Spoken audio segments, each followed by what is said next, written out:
পাশা ভাই, আপনার এই যে চেঞ্জ, এত ডেভেলপমেন্ট খুব ভালো লাগতেছে। আমি দোয়া করি আন্ডারওয়ার্ল্ডটা যেন অনেক বড় কোম্পানি হয়। হ্যাঁ, দোয়ার সাথে সাথে যদি একটু সাহায্য করতা তাহলে আমার আন্ডারওয়ার্ল্ড আরো তাড়াতাড়ি অনেক বড় হতে পারতো। সাহায্য মানে কিরকম? আমি আন্ডারওয়ার্ল্ডের লেগে একটা ইনভেস্টর খুঁজতেছি, প্রফিট শেয়ারও করো। তোমার তো টাকা পয়সার অভাব নাই, তুমিও যদি আন্ডারওয়ার্ল্ডে একটু ইনভেস্ট করতা তাহলে আন্ডারওয়ার্ল্ডটা একটু তাড়াতাড়ি বড় হইতো। পাশা ভাই, তাহলে এক কাজ করেন, আপনি আমাকে একটা প্রেজেন্টেশন দেন।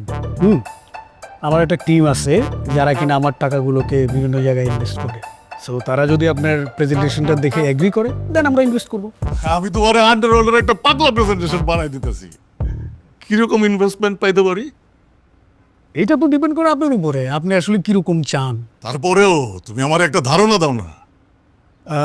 আমরা ওই যে 20 লাখ টাকা থেকে শুরু করে 10 কোটি টাকা পর্যন্ত ইনভেস্ট করি। ওরে আমি তোমার আন্ডারওয়ার্ল্ডের প্রেজেন্টেশন বানাই দিতেছি, তুমি এটা কারোর সাথে শেয়ার করো না। কেন? না, কারো চোখ লেগে যেতে পারে, বোঝো না। আরে পাশা ভাই, আপনি যদি অনেস্টি নিয়ে বিজনেস করেন তাহলে কারো চোখ বদ্ধ আপনি কিছুই করতে পারবেন না। আমাকে দেখেন না।